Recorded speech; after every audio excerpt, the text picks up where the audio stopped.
through 8th grade, I was sort of enjoying the fact that I could do reasonably well without any effort. They had this thing where you'd get an effort, which would be 1, 2, or 3, and then a grade.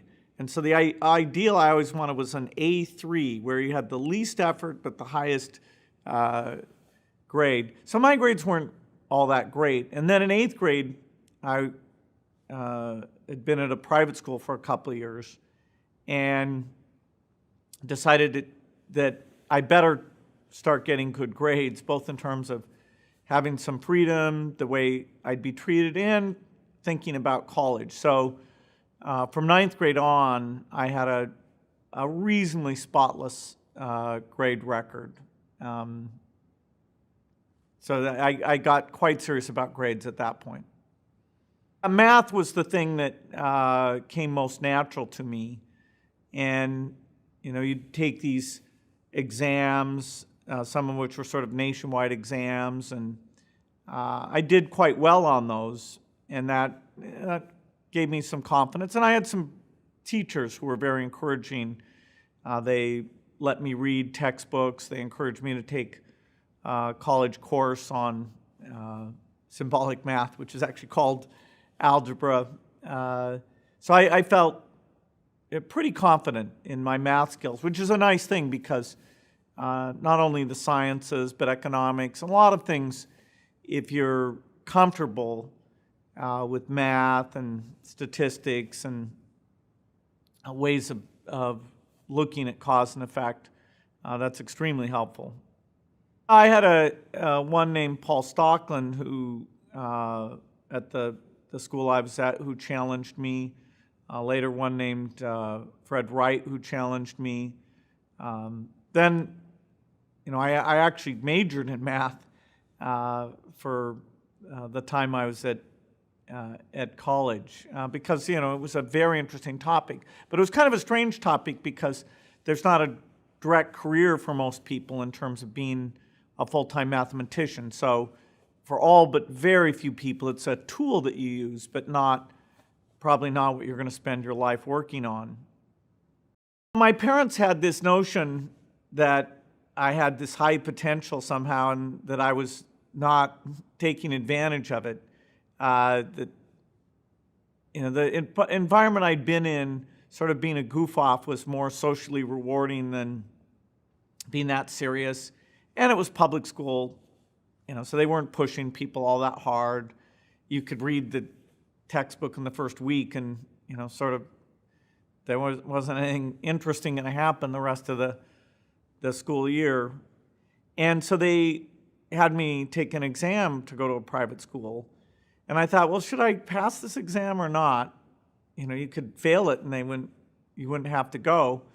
But that sort of violated my sense of integrity that, you know, hey, I'm good at taking tests. I don't want to get confused about that. So I was admitted, and they encouraged me to go. It was a boys' school, reasonably strict.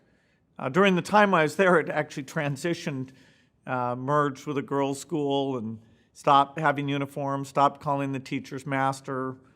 So it became pretty normal. But it was a change at first.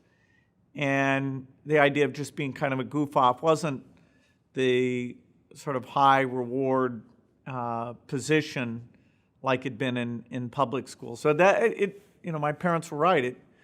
It had the intended effect of creating a more challenging environment.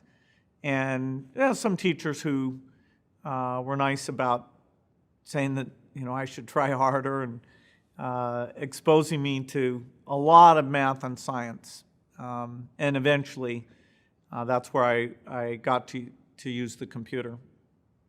Lakeside was a longer school day, and it's a change. I had gotten super comfortable at public school, kind of being goofy, and you know, here people were studying, and at first, because I didn't get great grades, they had me in a study hall, and a few people who got really good grades didn't have to go to the study hall, and nobody knew, you know, that I was actually clever. So, they were actually treating me like some average student. Anyway, it was an adjustment, and all the other kids there were making the adjustment as well. So it took a couple of years to get my grounding. I'm super glad that I went to that school. It was a fantastic school. I'll probably send my kids to that school. The Lakeside's Mothers Club had a rummage sale every year to raise money for the school. And instead of just funding the budget, they always would fund something kind of new and interesting in addition. And without too much understanding, they decided having a computer terminal at the school would be a novel thing.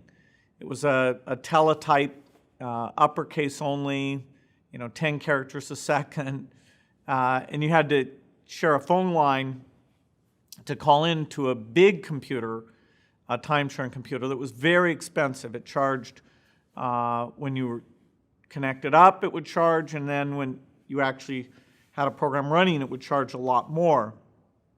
And so they set up this teletype, and some of the math and science teachers, played around with it. One of them accidentally spent a lot of money with the infinite loop program. They spent like $200 by surprise. And so they were a bit intimidated, and a bunch of us kind of hung out there and tried out different things. The programming language was BASIC, which was quite novel at the time. It had been invented by some Dartmouth professors.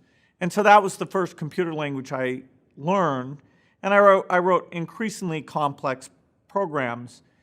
And so that 8th grade exposure was a pretty neat thing, even though what the machine we were working on was quite limited. The idea of students playing around with a computer was very unusual at the time. And in fact, that computer, eventually the costs were high enough they took it away, but then some other computer companies had come around, including one in Seattle, that a bunch of us went down and volunteered to help out and do some work for us. So from that point on, we always managed, although it was dicey at times, to find access to computers. And that was very unusual in high school. But it took a lot of initiative on our part to get those experiences, but we wouldn't have done it if we hadn't had that early 8th grade exposure. The key point is that computers were immensely expensive and cost millions of dollars, a machine that was far less powerful than what you have in a cell phone today. And so that either you'd have a very important application, or you just shared the machine with other people, and still you had to pay quite a bit of money. And so time sharing is where you're connected up and sharing the machine. It's a lot better than sending your programs in, because you can see when you make a mistake pretty quickly. Even so, because they charge us so much, we'd actually type the programs offline on a paper tape so that we didn't have any delay for typing. And then when we got onto the computer, we'd feed in that tape so that there was less time online. But it gave you a sense of, okay, what you got right and wrong, and you could try and correct things. We also, because at that time the dominant form of computing was using punch cards, we actually did that quite a bit. We were down at the University of Washington and used some of those punch card systems. As computers became less expensive, so-called mini computers, then more people had access, mostly scientists and business people, but also we managed to find machines that weren't being used at night.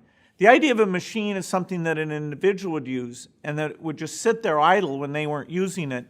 That only made sense about a decade later, when the work that we and others had done had gotten the price down so dramatically that the idea of a computer sitting idle doesn't feel like some huge waste of resources like it did when they were so expensive and rare.